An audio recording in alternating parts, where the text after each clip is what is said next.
Hi friends and welcome to my first official Mechwarrior Online mech tier list. You guys have asked me for a legendary mech tier list. You guys also want buying guides, of course, to hero mechs, etc. But we're gonna start somewhere, and I decided to start on a legendary mech tier list. So here we go. My sad Photoshop skills are put to the test.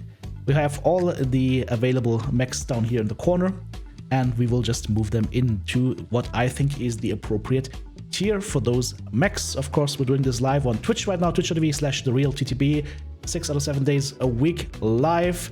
If you're not there, you're not a fan, or you just don't have any time. But I appreciate everybody that hops on over into Twitch and says hello.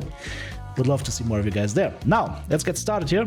Quick explanation how a tier list works if you've never seen one. A tier list is generally organized by what's been popularized by Japanese video games. S tier is the super highest best tier. Then we get to A tier, B tier, C tier, D tier, E tier, F tier, and so on. It just goes down from there. So S, super highest, best. A tier, very good, but not the best. B tier, playable, potentially good, potentially bad, depending on your build. And C tier, for the argument or for this video's sake, is going to be stuff that I would not recommend you buy.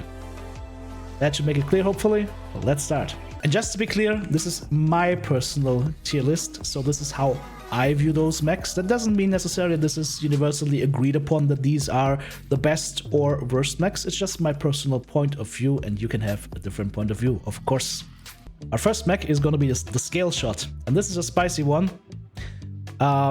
Pre-patch, I would have put that into like double S tier, but I still think the scale shot, for its size and speed and weaponry, that to me is an S tier mech.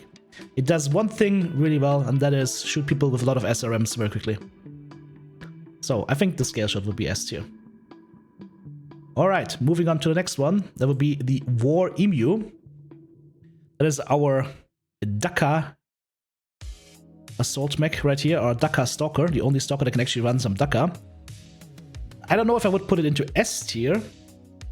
I mean, this can change, right? If I go through when I go through the list, I might actually move mechs around. But I'm thinking the War Emu to me is an A tier mech, I would say. Yeah, I think A tier is fine.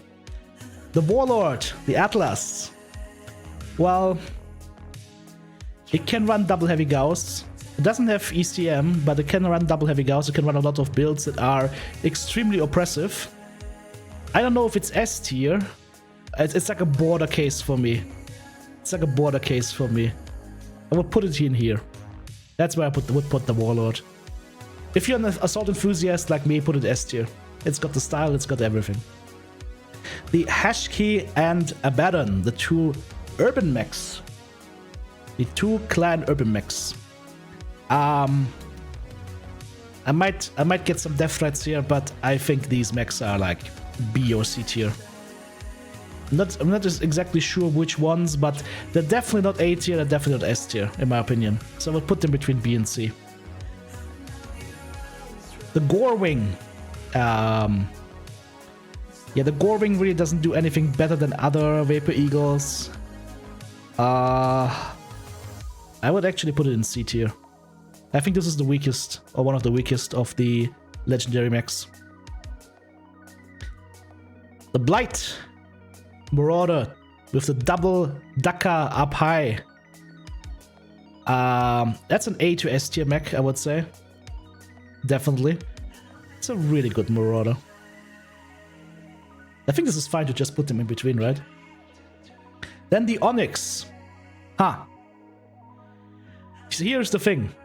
If you're looking for like fun while playing it, I would rank this mech up here.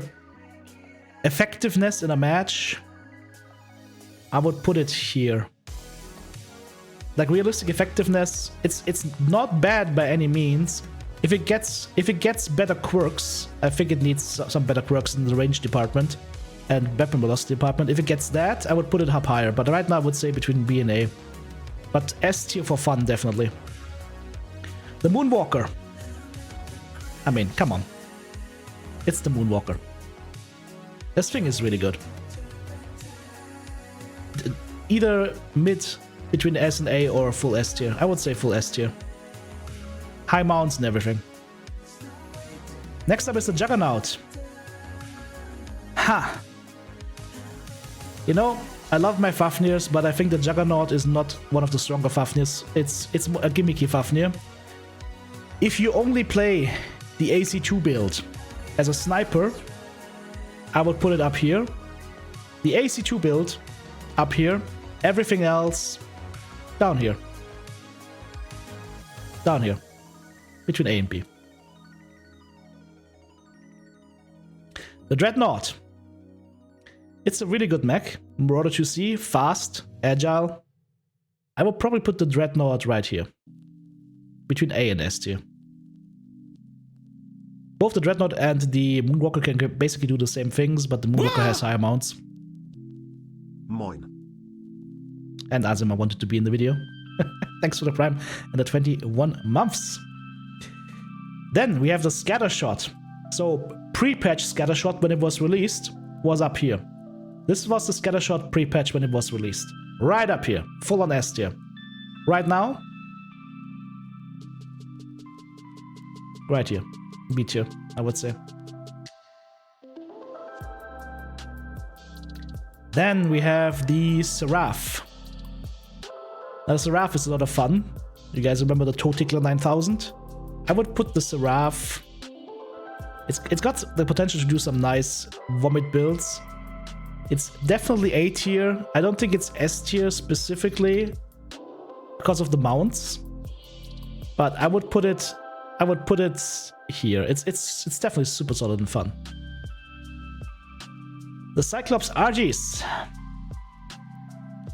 If it's about information warfare, this thing is up here, right up here, like in the clouds. This thing has enough quirks for seismic that if you take the seismic skill tree, you basically have a full quadrant of the map in seismic. It's insane. This is like it's like a built-in not wall hack, but like a built-in radar basically for ground, a built-in ground radar. I would put it here. I will put it here. If you just look at the weapons, it would be A tier, but the quirk gives it that jump into S tier. It puts its nose in the S tier. Then we've got the Desperada, the mech with the Uwu Warhorn.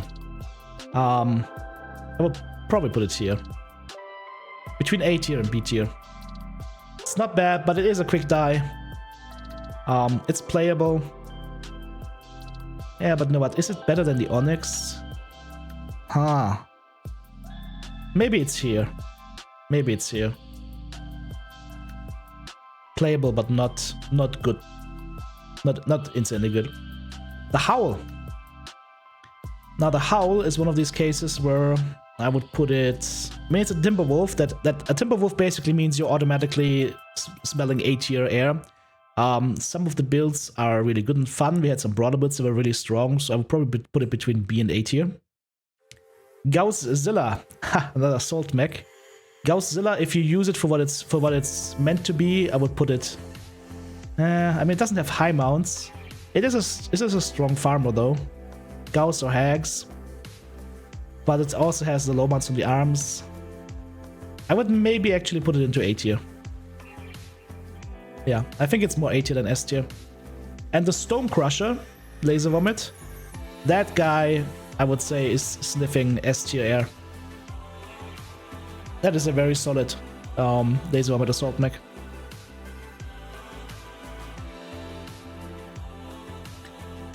Yeah, I mean, you might, depending on what kind of weapons you use, this might go a little bit higher into S tier, but I would say I'm happy with that.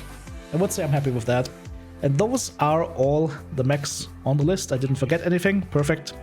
So yeah, these are my lower end of the packs. Scattershot, Desperada, low mid end. Then you got the Onyx. I mean, if style is a question for you, Onyx of course also S tier. Novelty stuff with the shield also S tier. But just generally, like, how effective is the mech in the match? I would put it between A and B. If you twist well, more towards A, but you are very limited in your weapons. That's why I think it needs more quirks. I would still recommend to buy this mech, by the way, because it is So interesting. I think I'm happy with the Juggernaut right here, and the other mechs. Yeah, it looks pretty clear to me. Yeah. So yeah, I think this is my tier list. I think it's a fair tier list. Would you make anything different? Let me know in the comments. Thank you so much, supporters. Couldn't do it without you. If you want to join Team TTB, check out the join button right here on YouTube, super thanks button in the comment section, or of course the links to Patreon or the merch store listed in the video description.